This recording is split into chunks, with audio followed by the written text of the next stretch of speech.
So we're a couple weeks into this coronavirus situation, and I feel like it's turned out differently than we thought it would. In the beginning, we were all preparing for this.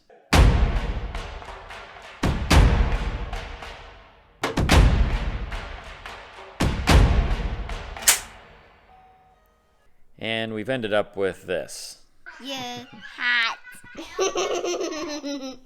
Can you please get at least 6 feet away from me? Mm-mm. So anyway, today's video is going to be more on the homestead and a funny story about the toilet paper coming up at the end of the video.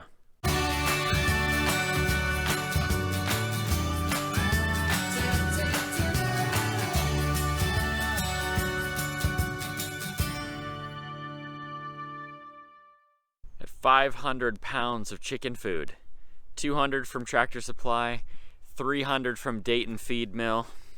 The chickens are set for like 6 months. So on the homestead, we're fairly well prepared. Got eggs like crazy. Still using potatoes from last year, so that's great. Kinds of homestead cooking, cornbread, making soups. Then of course we have the garden. Got the whole map set up for 2020. We know where everything is going. And then I have all the seeds we have organized this year based off of when they can be planted. And so today is the very first day. Peas and spinach and some kale. So we're going to go and begin the garden today. Let's get to it. Well, it seems a little bit crazy to plant this early, but my planting schedule says yes. So we're out with the chickens. We're going to close off a little bit of the chicken yard first. Make ourselves some room to plant in the raised beds. And then planting some cold hardy crops here today. Some new things for us, horseradish and rhubarb, along with a couple seeds as well. You can see what good job the chickens do. They're just out here constantly digging. When the sun's out, they're out digging. And the children too. That little bit can move a lot of material in a day.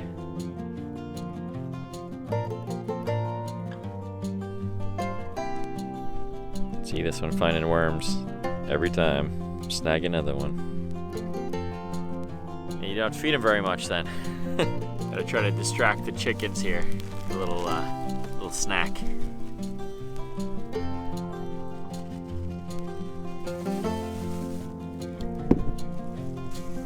Someone from church gave me some failed muffins, so chickens like them. So the general plan here is to outline the garden in perennials. We have perennials in the middle. So we have onions and comfrey and all kind of stuff through here. And then we planted a bunch of comfrey along the edges last year. Now we're gonna do the 4 corners of the garden with rhubarb and horseradish. So 1, 2, 3, 4 corners. What do you got? Little worm, huh? Love worms.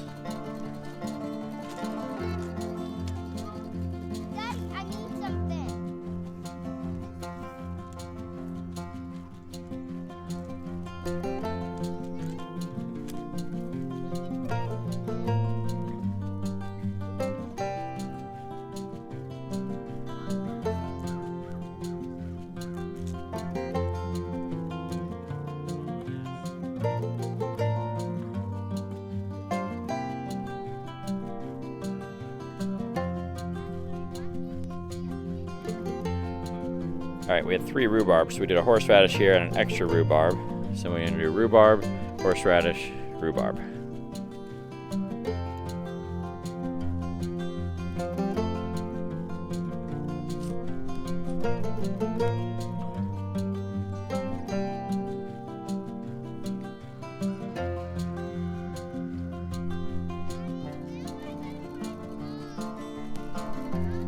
Okay, that's step 1 for the day done. Now we need some mulch.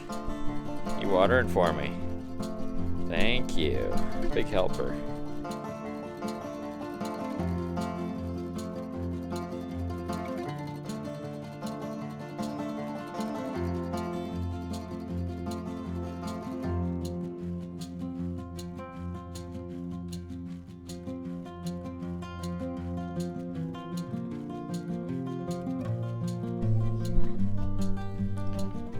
Well, we're gonna just put wood chips all around it, Abby. Will work, and then you won't be cold. Abby's working all these wood chips. She's flattening them out, or she's spreading them out for me. We got to move the chicken fence because we're going to try to plant this planter today. And if we do that, the chickens will be certainly digging in there and eating all the seeds that we put in. So we don't want that to happen. So we got to move the fence so they can no longer access that portion of the garden. Hey, get to work back there. No standing around.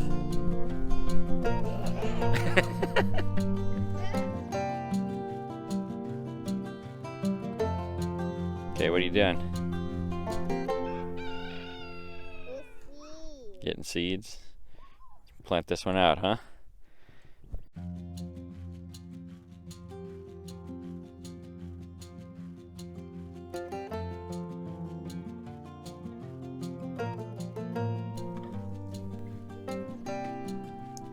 Good job.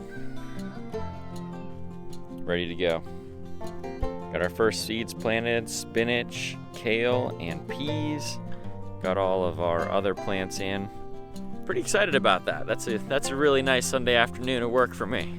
Plus, I've never been able to plant quite this early. Like I said before, my seed starting calendar says that I should be okay for those plants. We'll know whether it worked or not soon enough. If it doesn't work, I just wasted a few seeds and we'll just continue to replant. But those are plants that we're going to try to eat all summer this time around. So hopefully I'll be planting them every 2 to 3 weeks from now until probably September. Spinach especially. Spinach doesn't last very long in the garden. You only get maybe once or twice for picking it and then it bolts on you. So hopefully we'll have spinach this year all year long. So just one more small way that we are, we're prepping. We're ready for the future. So this is the garden planner I was telling you about. So basically you just set this this is spring. So you set your last frost date. For us, the average frost date is April 20th. So when you put that on there, it walks everything back and tells you when you can first plant things. So that's where we're getting today. Peas and spinach, first planting, March 15th. It's a really great little tool. Would highly suggest it. I'll put links to where I get my seeds, all that stuff in the description. I wish we were doing the community garden as well, but if I can't do that there, we're going to at least pour all the seeds into our property, still grow as much food, hopefully way more than we need, and we'll be able to share with the people that we know and love and make sure that everyone is a little more prepared for 2020, no matter what coronavirus brings.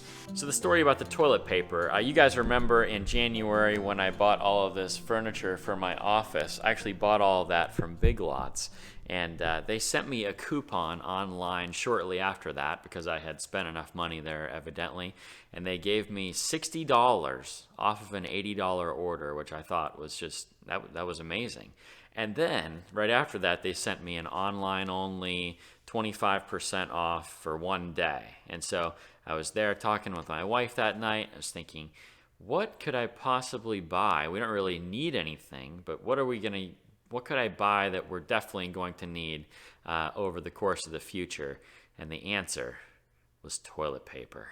And so I got like 85% off of my toilet paper. I bought $80 worth, and I did store pickup. And so when I walked in, they rolled out this cart just heaping with toilet paper, and the cashier just kind of laughed at me.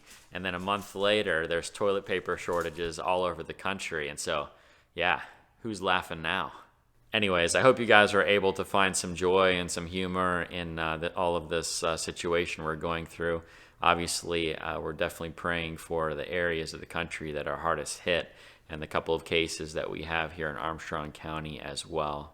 But I encourage people in my sermon this last Sunday to look for different opportunities throughout this crisis. Look for different opportunities to change things in your own life moving forward so that we're not just sitting here hoping and praying that things go back to normal, but that we are preparing for things to be better than they've ever been when we come out on the other side of this thing.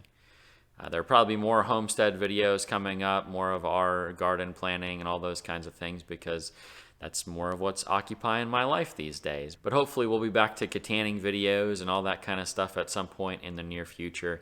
But until then, I appreciate all of you. If you need anything, please contact me. If you need toilet paper, I'm probably your guy. I got a couple of rolls to spare. And maybe you could share with me in the comments. What are you doing in this time to try to better your life? What are you doing during this time to try to keep your mind right, to try to improve, or even just to stay sane? I'm curious. I want to know, and maybe we can encourage each other a little bit in the comment section. Thanks again for watching. I appreciate every single one of you. See you in the next one. Got something you want to say? What do you want to say? I'll do it for you. A. Then what? A. A, B, C.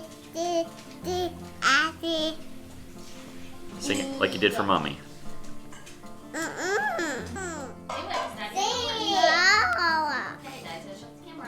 A, B.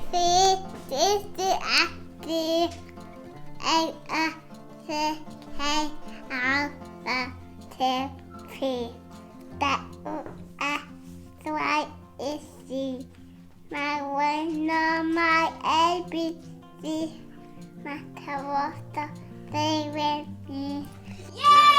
Yay! Cover his face the whole time. Good job.